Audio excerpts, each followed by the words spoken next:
আসসালামু আলাইকুম শিক্ষার্থীরা, আশা করি সবাই ভালো আছো, সুস্থ সুন্দর আছো। আজকে আমরা অষ্টম শ্রেণীর বাংলা প্রথম পত্র আনন্দ পাঠ বই থেকে জহির রায়হান রচিত নয়াপত্তন গল্পটির সংক্ষিপ্ত এবং বর্ণনামূলক প্রশ্নের উত্তর আলোচনা করব।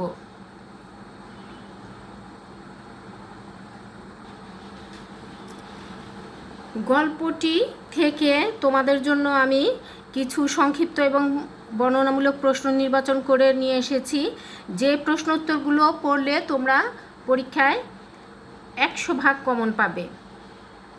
সংক্ষিপ্ত প্রশ্ন, যার প্রত্যেকটার মান হচ্ছে 3 নম্বর 3। ক নম্বর প্রশ্নটি আমরা প্রথমে দেখি।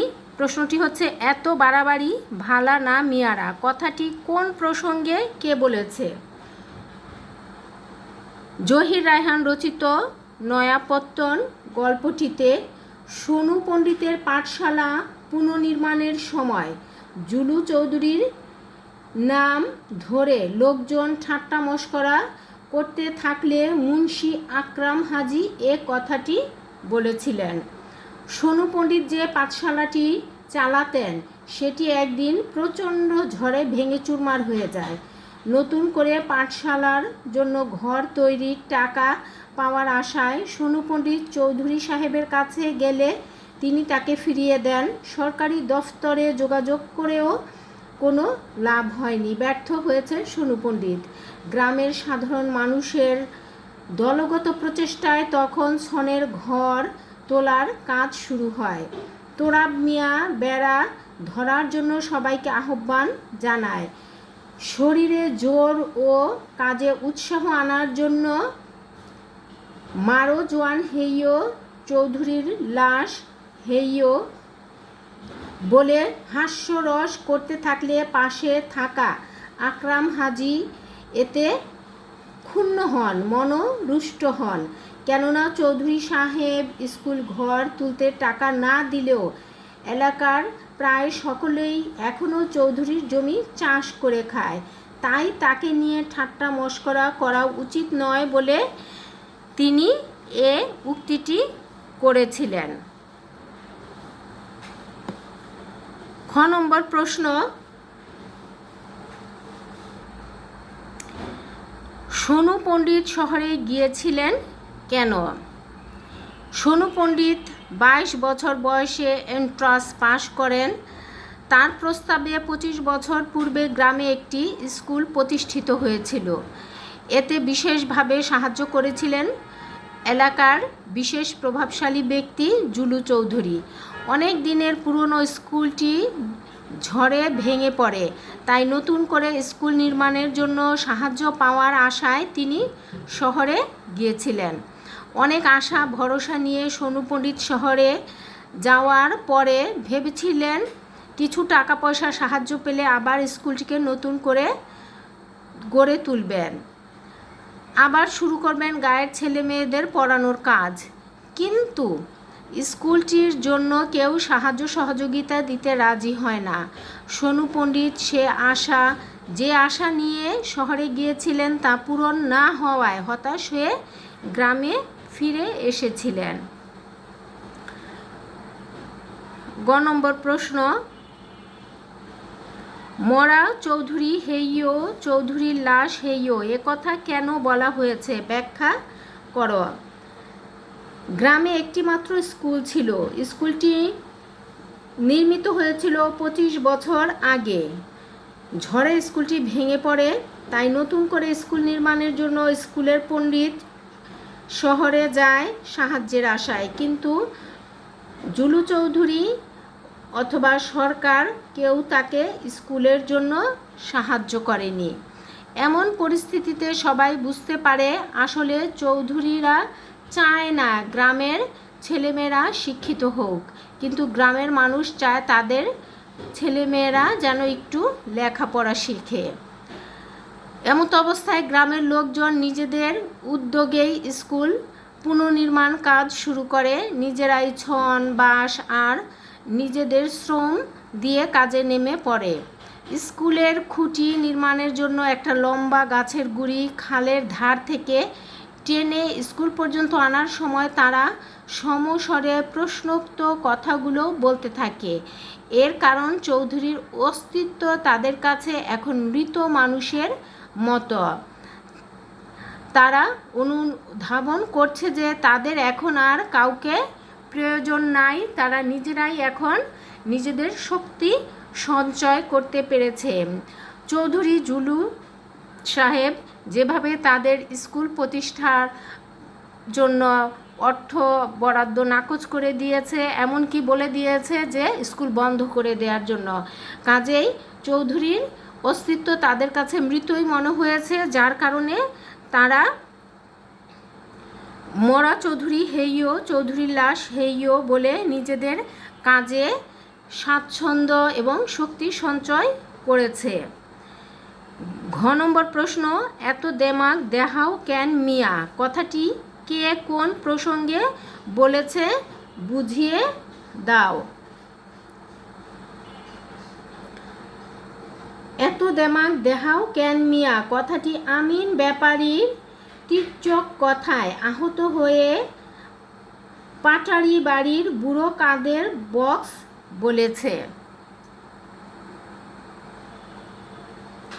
সোনু পণ্ডিত স্কুল ঘরটি পুনরায় নির্মাণের জন্য বিভিন্ন জায়গায় ঘুরে যখন ব্যর্থ হন, তখন গ্রামবাসী সিদ্ধান্ত নেয় তারাই নিজেদের প্রচেষ্টা স্কুল ঘর নির্মাণ করবে। বাঁশ বেত ছন দিয়ে নতুন স্কুল তৈরিতে সবাই কাজে নেমে পড়ে।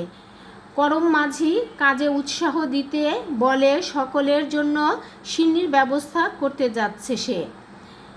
এই সময় সেখানে পাটারি বাড়ির লিকলিকে বুড়ো কাদের বক্স আসে। তাকে দেখে আমিন ব্যাপারী মজা করে বলে যে সে নিশ্চয়ই সিন্নির গন্ধ পেয়ে চলে এসেছে।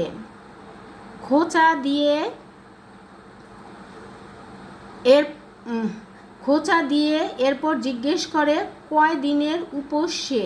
এ কথায় আহত বোধ করে কাদের বক্স। সে বলে ওঠে যত দিনই ওই তোমার তাতে কি। ব্যাপারীর এ কথায় সে অনেক রেগে ওঠে। উপোস করা নিয়ে খোঁচা দেওয়াকে সে ব্যাপারীর অহংকারী উক্তি মনে করে বলে ওঠে এত দেমাগ দেহাও ক্যান মিয়া।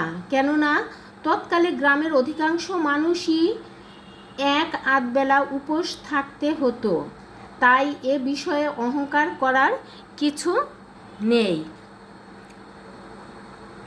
প্রশ্ন ১ নম্বর প্রশ্ন, স্কুলের জন্য সাহায্য চাইতে গিয়ে সোনু পণ্ডিতের কি অবস্থা হয়েছিল বুঝিয়ে লিখ।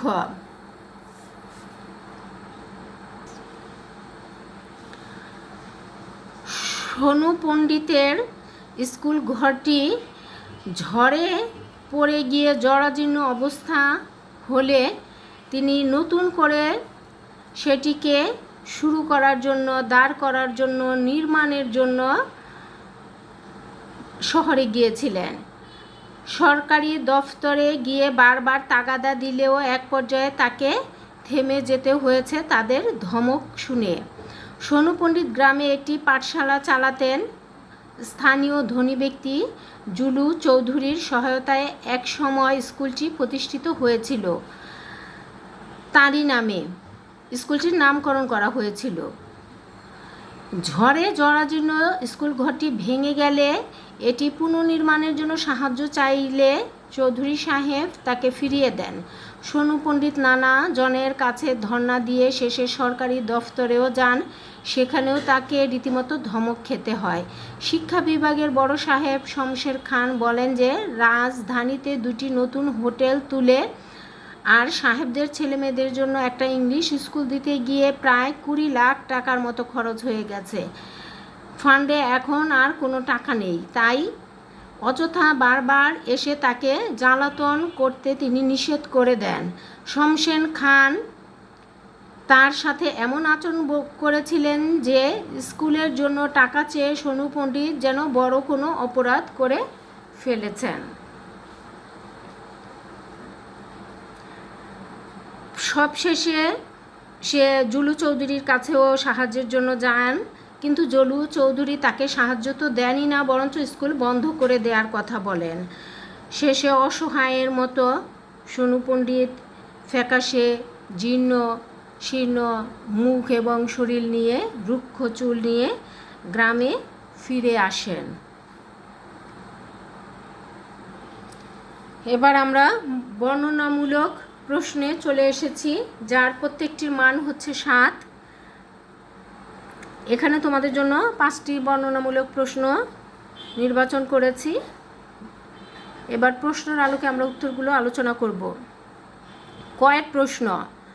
বাধার প্রাচীর ডিঙিয়ে যেতে পারলেই সাফল্য আসে, মন্তব্যটি নয়াপত্তন গল্পের আলোকে বিশ্লেষণ করো। এই প্রশ্নের বর্ণনামূলক প্রশ্নের উত্তর লেখার আগে আমাদের মনে রাখতে হবে এর নম্বর কিন্তু 7, কাজেই প্রশ্নের উত্তরগুলো একটু মোটামুটি বড়ই হবে।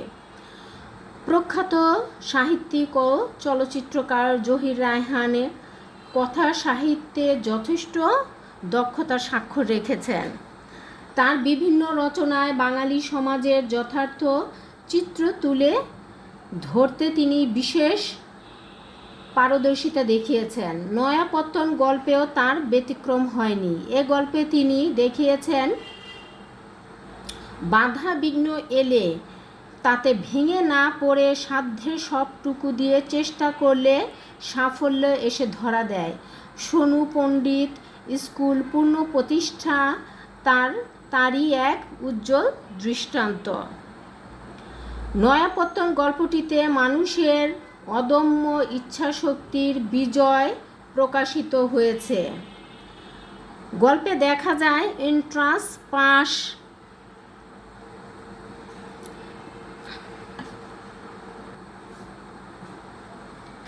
সোনু পণ্ডিত গ্রামের সাধারণ ছেলে মেয়েদের লেখাপড়ার জন্য একটি স্কুল প্রতিষ্ঠা করেন। স্থানীয় জমিদার জুলু চৌধুরীর সহযোগিতায় স্কুলটি প্রতিষ্ঠিত হয় বলে তার নামেই এর স্কুলের নামকরণ করা হয়। কিন্তু সম্প্রতি ঝড়ে জরাজীর্ণ স্কুলটি ভেঙে গেলে সোনু পণ্ডিত সহ সমস্ত গ্রামবাসী সংকটে পড়ে যায়। গ্রামে অন্য কোনো স্কুল না থাকায় ছেলেমেয়েদের লেখাপড়া অনিশ্চয়তার মধ্যে পড়ে যায়। সোনু পণ্ডিত জুলু চৌধুরীর সাথে যোগাযোগ করেন। এ ব্যাপারে সাহায্য চাইলে তিনি খালি হাতে ফিরিয়ে দেন। এছাড়া তিনি সরকারি দফতরে যোগাযোগ করলে সেখান থেকেও শূন্য হাতে ফিরে আসতে হয় পণ্ডিতকে। কি করতে হবে? সোনু পণ্ডিতের সাথে সমস্ত গ্রামবাসী একাত্ম হয়ে নিজেরাই স্কুল পুনর্নির্মাণের কাজে হাত দেয়। কেউ দেয় বাঁশ, কেউ দেয় বেত, কেউ দেয় ছন, আবার যে কিছু দিতে পারছে না সে গায়ে গতরে খাটার জন্য এগিয়ে আসে। এভাবে সম্মিলিত প্রচেষ্টায় সন্ধ্যার আগেই তারা নতুন স্কুল ঘর প্রতিষ্ঠা করে ফেলে। তোরাবালি স্কুলের নাম বদলে আগের নামের পরিবর্তে লিখে দেয় সোনু পণ্ডিতের স্কুল। এভাবে সকল প্রতিবন্ধকতা পেরিয়ে তারা স্কুলের প্রতিষ্ঠায় সাফল্য লাভ করে। সবাই মিলে মানুষের জন্য ভালো কাজ করতে চাইলে যে কোনো বাধা সহজে অতিক্রম করা সম্ভব হয়, তাই প্রমাণিত হয় গল্পটিতে। উপরের আলোচনা থেকে বোঝা যায় জুলু চৌধুরী বা সরকারের সহযোগিতা পেলে স্কুল নির্মাণ হয়তো সহজ হয়ে যেত, কিন্তু এমন মহতী উদ্যোগের সহযোগিতার অভাবে থেমে থাকেনি। সম্মিলিত প্রচেষ্টার ফলে সীমিত ক্ষমতা থাকা সত্ত্বেও স্কুল নির্মাণ করা সম্ভব হয়েছে। যে কোনো কাজে প্রতিবন্ধকতা আসতেই পারে, কিন্তু প্রবল ইচ্ছাশক্তি ও কর্মস্পৃহা থাকলে তা অতিক্রম করা সম্ভব। স্কুল প্রতিষ্ঠা তার প্রমাণ বহন করে। তাই বলা যায় বাধার প্রাচীর ডিঙিয়ে যেতে পারলেই সাফল্য আসে। প্রশ্ন খ, ইচ্ছা থাকলে উপায় হয়। নয়াপত্তন গল্পের আলোকে বিশ্লেষণ করো। প্রখ্যাত চলচ্চিত্রকার ও সাহিত্যিক জহির রায়হান মূলত সাধারণ মানুষের কণ্ঠস্বর হিসেবে নিজেকে বারবার উপস্থাপন করেছেন তার লেখায়। তার লেখা নয়াপত্তন গল্পটিও তার ব্যতিক্রম নয়। এ গল্পে তিনি দেখিয়েছেন দরিদ্র ও অসচ্ছলতা সত্ত্বেও প্রবল ইচ্ছাশক্তি এবং ঐক্যবদ্ধ প্রচেষ্টায় অনেক কিছু সম্ভব। নয়াপত্তন গল্পটি পাকিস্তানি শাসন আমলের পটভূমিতে রচিত হয়েছে। গল্পের কেন্দ্রীয় চরিত্র সোনু পণ্ডিত। তিনি এন্ট্রান্স পাশ করে গ্রামের ছেলেমেয়েদের লেখাপড়ার জন্য জমিদারের সহায়তায় একটি স্কুল করেছিলেন। জমিদার জুলু চৌধুরীর নামে নামকরণ করা হয়েছিল স্কুলটির। ঝড়ে জরাজীর্ণ স্কুলঘরটি ভেঙে গেলে সোনু পণ্ডিতের গ্রামের সাধারণ মানুষজন সংকটে পড়ে, কেননা আশেপাশে আর কোনো স্কুল নেই। এটি ছিল গ্রামের ছেলেমেয়েদের লেখাপড়া করার একমাত্র স্কুল। পণ্ডিত প্রথমে জুলু চৌধুরীর সাথে যোগাযোগ করলে তিনি এ ব্যাপারে সাহায্য করার বিষয়টি নাকচ করে দেন। এমনকি সরকারি দফতরেও ঘোরাঘুরি করে সোনু পণ্ডিত ব্যর্থ হয়ে ফিরে আসেন গ্রামে। এমত অবস্থায় গ্রামের সাধারণ মানুষজন নিজেরা মিলে সিদ্ধান্ত নেয় যে কারো সহায়তা ছাড়া নিজেদের প্রচেষ্টার মাধ্যমে স্কুল তৈরি করবেন তারা। কেউ বাঁশ, কেউ বেত, কেউ ছন ইত্যাদি দিয়েইতে সম্মত হয়। যার কিছু নেই সে গায়ে গতরে পরিশ্রম করে স্কুল তৈরিতে সাহায্য করে। সবাই মিলে কাজে নেমে পড়ায় সেদিন সন্ধ্যার মধ্যেই নতুন স্কুল ঘর তৈরি হয়ে যায়। গ্রামের তোরাব স্কুলের 4 কোণা নাম ফলকটি থেকে ঘষে ঘষে চৌধুরীর নামটি তুলে দিয়ে কলকি থেকে একটা কাঠ কয়লা তুলে নিয়ে অপটু হাতে লিখে দিল সোনু পণ্ডিতের স্কুল। সোনু পণ্ডিত লজ্জায় ও কৃতজ্ঞতায় মাথা নিচু করে ফেললেন। এভাবে সবার ইচ্ছার সার্থক পরিণতি ঘটে। উক্ত আলোচনায় দেখা যায় চৌধুরী সাহেবের মতো জমিদার মুখ ফিরিয়ে নেয়। সরকারি দফতরে সাহায্য না পাওয়ার পরও সম্মিলিত প্রচেষ্টায় ঠিকই স্কুলটি নতুন করে তৈরি করা সম্ভব হয়। এর পিছনে গ্রামবাসীর প্রবল ইচ্ছাশক্তি অনুপ্রেরণা হিসেবে কাজ করেছে। তারা তাদের কাজের মাধ্যমে ইচ্ছা থাকলে উপায় হয় কথাটির সার্থক রূপায়ণ ঘটিয়েছেন। প্রশ্ন নম্বর গ, নয়াপত্তন গল্পে নয়াপত্তন কিভাবে ঘটে আলোচনা করো। নয়াপত্তন শব্দের অর্থ হচ্ছে নতুন সূচনা বা আরম্ভ। গল্পের শুরুতেই আমরা দেখি 25 বছর পূর্বে নির্মিত গ্রামের একমাত্র স্কুল ঝড়ে ভেঙে যায়। সেটি নতুন করে নির্মাণের জন্য অর্থের প্রয়োজন, আর এই অর্থ জোগাড় করার জন্যই শহরে যান সোনু পণ্ডিত। সোনু পণ্ডিত ভেবেছিলেন কিছু অর্থ পেলে স্কুলটি আবার নতুন করে নির্মাণ করতে পারবেন, কিন্তু কেউ তাকে সাহায্য করে না, সরকারও সাহায্য করে না, এমনকি স্কুলের প্রধান যে দাতা প্রতিষ্ঠাতা জুলু চৌধুরী সেও করে না। সরকারের কাছে সাহায্য চাইতে গিয়ে তিনি অপমানিত হন আর জুলু চৌধুরীর সাহায্যের কথা শুনে আঁতকে ওঠেন। সম্ভবত তিনি চান না গ্রামের ছেলেমেয়েরা লেখাপড়া শিখুক। গ্রামের সাধারণ মানুষজন তার জন্য অপেক্ষা করেছিল। সোনু পণ্ডিত ফিরে এসে তাদের সাহায্য না পাওয়ার কথা জানান। সবাই যখন হাল ছেড়ে দেয় তখন তকু শেখ রুখে ওঠে। বুড়ো হাসমত হঠাৎ লাফ দিয়ে উঠে তারাই স্কুল দেবে বলে ঘোষণা দেয়। তার কথা শুনে লাফিয়ে ওঠে, সম্মতি জানায় তোরাবালিও। শুরু হয় এক নতুন লড়াই। কেউ ছন, কেউ বাঁশ, কেউ বেত দেওয়ার প্রস্তাব দেয়। নিজেরাই কাঁধে কাঁধ মিলিয়ে নেমে পড়ে স্কুল নির্মাণের কাজে।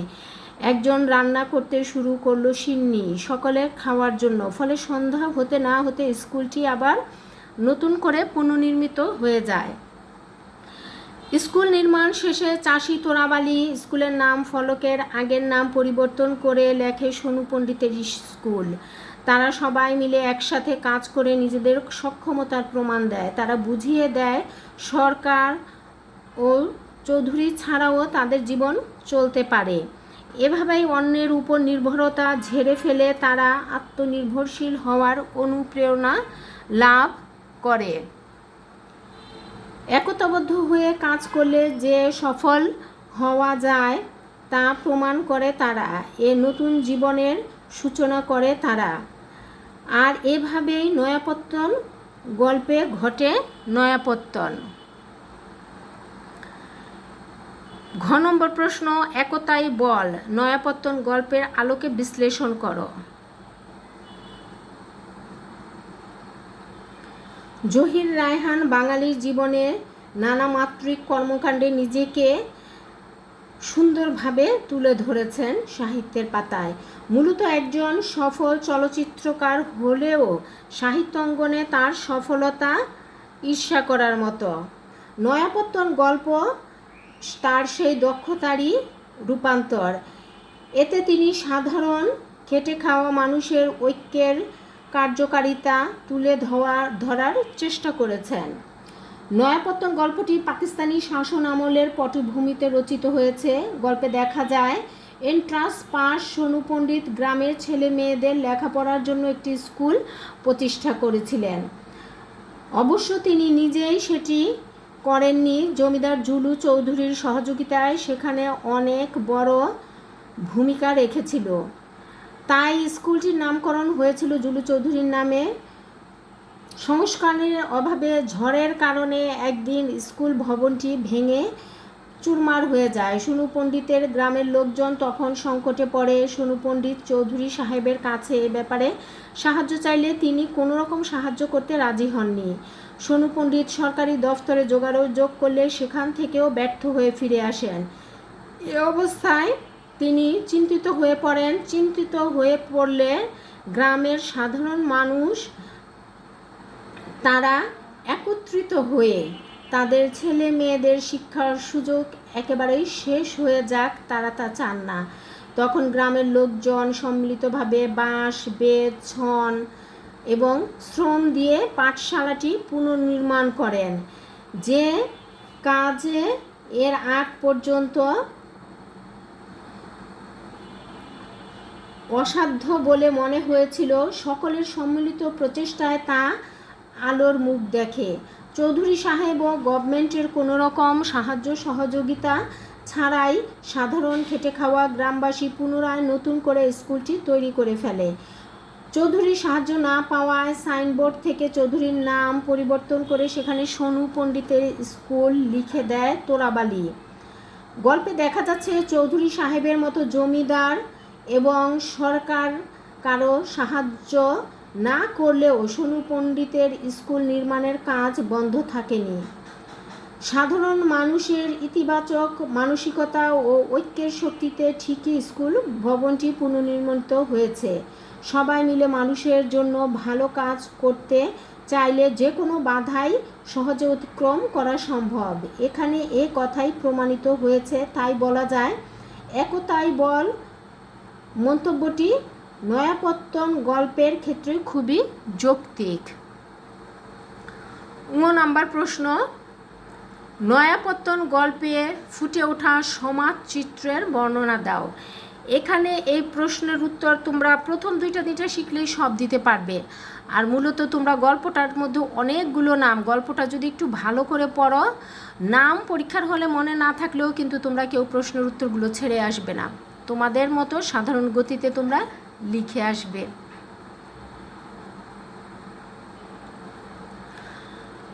বাংলা সাহিত্যের অন্যতম গল্পকার জহির রায়হান। তার রচিত গল্পগুলো জীবনমুখী। তিনি তার গল্পে খুব সাবলীলভাবে সাধারণ মানুষের কথা তুলে ধরেছেন। আলোচ্য নয়াপত্তন গল্পে অত্যন্ত চমৎকারভাবে তিনি তৎকালীন সময়ের সামাজিক চিত্র অঙ্কন করেছেন। নয়াপত্তন গল্পের গ্রাম আর 10টা সাধারণ গ্রামের মতোই একটি গ্রাম। এখানকার লোকজন অশিক্ষিত এবং অল্প শিক্ষিত। চাষাবাদ করে তারা তাদের জীবিকা নির্বাহ করে। মূলত কৃষিকাজ করেই এখানকার মানুষের অন্য সংস্থান হয়। এই গ্রামের মানুষগুলো চাষি হলেও তাদের অনেকেরই নিজের জমি নেই, তারা বর্গা চাষি অর্থাৎ গ্রামের প্রভাবশালী ব্যক্তি জুলু চৌধুরীর জমি তারা ভাগে চাষ করে, তাই ফসলের অর্ধেক দিয়ে দিতে হয় চৌধুরীকে। এই গ্রামের নিঃস্বার্থ একজন মানুষ সোনু পণ্ডিত। গ্রামের একমাত্র স্কুলের জন্য তিনি নিজের জীবন উৎসর্গ করেছেন, বিয়ে শাদী পর্যন্ত করেননি। নিজের যা ছিল তা স্কুলের জন্য উজাড় করে দিয়েছেন। এই গ্রামের একমাত্র স্কুলটা 25 বছর পূর্বে নির্মিত হয়েছিল। জরাজীর্ণ এই স্কুল পুনর্নির্মাণের জন্য সাহায্য চেয়ে ব্যর্থ হন সোনু পণ্ডিত। সরকার বা চৌধুরী কেউ তাকে সাহায্য করেনি, ফলে গ্রামের মানুষের নিজেদের প্রচেষ্টায় নিজেরা স্কুল তৈরি করেছিল। গ্রামের সবাই সিদ্ধান্ত নেয় একসঙ্গে পরিশ্রম করে নিজেদের স্কুল নিজেরাই পুনর্নির্মাণ করবে এবং তারা তা করতে সক্ষম হয়েছিল। মূলত চৌধুরীর মতে শোষকেরা চায় না গ্রামের মানুষরা শিক্ষিত হয়ে মাথা তুলে দাঁড়াক, আর এটি বুঝতে পেরেই গ্রামের মানুষগুলো হয়ে যায় ঐক্যবদ্ধ। একতার ক্ষমতা যে অনেক বড় এটা তারা প্রমাণ করে। এই গল্পের মধ্য দিয়ে তৎকালীন সমাজে বিদ্যমান শোষক ও শোষিতের স্বরূপ প্রকাশ পেয়েছে। একই সাথে প্রকাশ পেয়েছে গ্রামের মানুষের সহজ সরল জীবনচিত্র। তারা চেয়েছে নিজেদের সন্তানেরা একটা সুন্দর ভবিষ্যৎ পাক।